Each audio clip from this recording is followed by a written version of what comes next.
Sorry বলছি না, তুমি সরি বলতেছো যেন তোমার মধ্যে চ্যাপ মুছা দাও, আমি তোমাদের সামনে ভিডিও তুলে দেবো। মিথ্যা মিথ্যা হাত মুছো, মিথ্যা মিথ্যা হাত মুছো। দাঁড়া বামে চাপা, কমাল গো ফোন দে। এই তুই না দাঁড়া, নাম নাম। ইয়া করলি কেন? চ্যাপ দিলি কেন গাড়িতে? গাড়িতে চ্যাপ দিলি কেন তুই? গাড়িতে চ্যাপ দাস নাই? গাড়িতে চ্যাপ দাস নাই? তুই গাড়িতে চ্যাপ দাস নাই? চ্যাপ দিছো, সরি তুই ভদ্র হইলে এই তারপরে আবার মিমি, তোমার নাম মিমি না? আমি ভিডিও ডিলিট করে দেবো খোদার কসম। ওরে যা সুন্দর মতো সরি বলতে পারলো, তোমাদের সামনে ভিডিও ডিলিট করে দিব।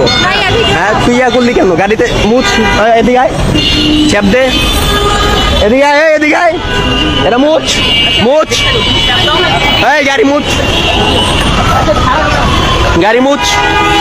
তোর এর চেয়ে ভালো দামি গাড়ি আছে না? এই তোর ভুল হয়েছে, তুই ভিডিওতে বল। তোমার ভিডিও করি নাই আপু, তোমার ভিডিও করি নাই, সিরিয়াসলি তোমার ভিডিও করি নাই। আমি তোমার ফ্যান, সত্যি কথা। ভিডিও ভাইরাল করবো না, ভিডিও ভাইরাল করবো না। ও তুই সরি বল। তুই যাওয়ার সময় এরকম টেরামি করে তাকাইলি কেন? হ্যাঁ চশমা ধরছি, তুই ছ্যাপ দিলি কেন? এই বেটা তুই ছ্যাপ দিলি কেন ওই জায়গায়?